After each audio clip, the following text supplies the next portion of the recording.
Hello everyone, আপনারা সবাই কেমন আছেন? সকলকে অনেক অনেক স্বাগত জানাই আবার একটা নতুন ব্লগে।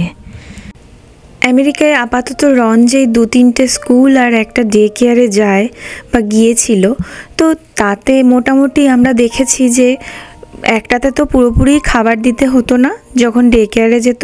আর এর আগে টেক্সাসে যে স্কুলটায় ছিল ওখানেও দেখতাম অনেকে বলতেন যে লাঞ্চ বক্স তো দিই না ওকে, কারণ ও স্কুলের ক্যাফেটেরিয়া থেকে খেয়ে নেয়। তো আমাদের সেই মতো একটা লিস্ট পাঠিয়েও দিয়েছিলেন যে স্কুলের ক্যাফেটেরিয়াতে প্রত্যেক দিনে কি কি মেনু থাকে আর কি। তো চাইলে বাচ্চাকে আমরাও লাঞ্চ বক্স না দিয়ে পাঠাতে পারি, স্কুলের ক্যাফেটেরিয়া থেকে খেয়ে নিতে পারবে। তো সেই মতো ফান্ডিং করা থাকে কিছু আর কি, সেই স্টুডেন্টের নামে সেখান থেকে কেটে নেয়। তো যাই হোক, আমারটাকে তো আবার যতবার বলেছি যে এই কালকে তুই স্কুলের ক্যাফেটেরিয়া থেকে কিছু খেয়ে নিবি, ও বাবা নো হোম ফুড। তাই জন্যই ভাবলাম যে আজকে একটু শেয়ার করি, যদিও সারা বছরের লাঞ্চ বক্সের পর্ব তো আর একটা ব্লগে শেষ হবে না, তাই জন্য একদম ছোট্ট করে এক সপ্তাহের মতো আজকে যেমন একটা ব্রেড দিচ্ছি। ব্রেডটা নর্মাল টোস্ট যেমন ব্রেড বাটার হয় চিনি দিয়ে সেরকম। আর এখানে আমেরিকাতে আইহব বলে একটা যে রেস্টুরেন্ট আছে না, ওই রেস্টুরেন্টটাতেই এই রকমের অমলেট ফার্স্ট খেয়েছিলাম জানেন তো। এই সমস্ত কিছু সবজি, চিকেন, চিজ, তারপর একটু পালং শাক, মাশরুম থাকলে সবই একটু ব্লাঞ্চ করে নেওয়া বা একটু বয়েল করে নিয়ে নুন টুন দিয়ে ভালো করে আবার আরেকবার ফ্রাই করে নিলাম পেঁয়াজ আর ক্যাপসিকামের সঙ্গে। এবার যেমন অমলেট করে সেরকম করে আর তার মধ্যে দিয়ে দিয়েছি সমস্ত স্টাফিংটা, আর বাকিতে দিয়ে দিলাম একটুখানি সস। আর বাড়িতে যেদিন যেরকম ফল থাকে সেরকম আর কি ফল দিয়ে দিই। তো আজকে আমি আঙুর দিলাম। এবার হচ্ছে আজকে নেক্সট দিনে আবার ও বাবা, টিফিন বক্সের যে কত রকম ফের দাঁড়ান, এই ডিভাইডারটাকে খুলে রেখে দিই, আর মাঝে মাঝে যখন দরকার পড়ে তখন আবার লাগিয়ে নেওয়া যায়। এগুলো বেশ সুবিধের।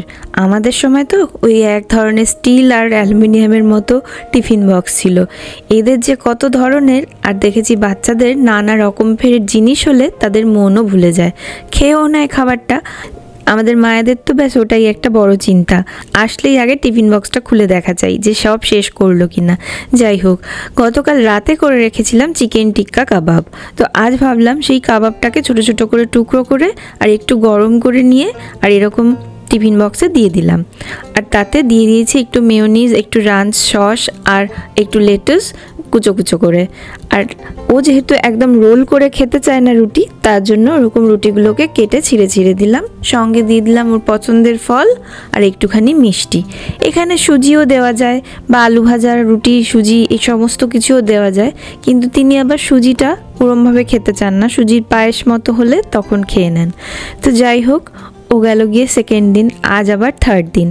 এই ম্যাক অ্যান্ড চিজ বা ম্যাকারনি এগুলো অনেকটা ওই পাস্তার মতোই, মানে পাস্তা বললেই হয়, একটু ছোট ছোট শেপের কিন্তু পুরো রেডিমেড আর কি। পাস্তা যে একটা ক্রিমি সস দিয়ে তৈরি হয়, সেই সসটা পাউচের মতো করে দেওয়াই থাকে, যেরকম ম্যাগির মধ্যে ম্যাগি মশলাটা দেওয়া থাকে সেরকম এটার মধ্যেও মশলাটা ওই পাউচের মধ্যে করে দেওয়া থাকে।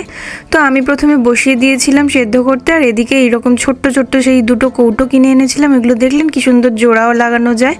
তো একটার মধ্যে একটু ফল দিয়েছি আর একটা দিয়েছি চিকেন স্টিক, ওগুলো জাস্ট এয়ার ফ্রায়ারে গরম করে নিয়ে আর দিয়েছি। আর এবার এদিকে একটা কাপের মধ্যে অল্প মতো দুধ নিয়েছি, দুধের মধ্যে ওই যেই পাউচটার ভেতরে বললাম ক্রিমি সস থাকে, আর এই সসগুলো দেখেছি নানা রকম চিজের টেস্টের হয়, এটা যেমন চেদার দিয়ে, এছাড়া পারমেশিয়ানও হয়। তো এই দুধটা প্রথমে একটুখানি গরম করে নিয়েছিলাম, তার মধ্যে ওই পাউচের মধ্যে যে মশলাটা ছিল সেটা গুলে নিয়েছি। তারপর পাস্তার জলটা স্টেন করে নিয়ে প্যানের মধ্যে দিয়েছি অল্প বাটার, নিয়ে পাস্তাটাকে নাড়াচাড়া করে তার মধ্যে দিয়ে দিলাম দুধটা ঢেলে। এবার কনসিস্টেন্সিটা যখন দেখলাম একটু গাঢ় হয়ে আসছে, তখন ওটা নামিয়ে নিয়ে আর টিফিন বক্সে ভরে দিচ্ছি। এই থার্মোফ্লাস্কগুলো কিনেছিলাম অনেক দিন আগেই, মোটামুটি অনেকক্ষণ অবধি গরম থাকে। যাক, আজকে আবার দিচ্ছি স্যান্ডউইচ তো অনেক ধরনের হয়ে থাকে, চিকেন, চিজ, ভেজিটেবলস, নানা রকমের স্টাফিং ভরা যায় আর কি। তো এখানে আমি একটা স্লাইস চিজ নিয়ে ব্রেড দুটোর মাঝে দিয়ে তার উপরে মেয়োনিজ দিয়ে আর ব্রেডটাকে একটু এপিট ওপিট বাটার লাগিয়ে তাওয়ার মধ্যে টোস্ট করে ত্রিকোণা শেপে কেটে আর দিয়ে দিচ্ছি, আর সঙ্গে ডিম দিয়ে দিচ্ছি আর একটু শসা দিয়ে দিচ্ছি। আর এছাড়াও রাইস জাতীয় অনেক কিছু দেওয়া যায়, কিন্তু রন যেহেতু বাড়ি ফিরে আবার রাইস খায় বলে সেই জন্য আমি আর ওকে রাইস জাতীয় কিছু দিই না, আর তাছাড়া সেরকমভাবে খাবে না বলে ওই জন্য দিই না। যাই হোক, আজকের মতো ব্লগটা তাহলে এখানেই শেষ করি। আবার দেখা হবে নতুন কোনো ব্লগে। ততক্ষণ সকলে খুব খুব ভালো থাকবেন, সুস্থ থাকবেন এবং সাবধানে থাকবেন। Thank you so much for watching.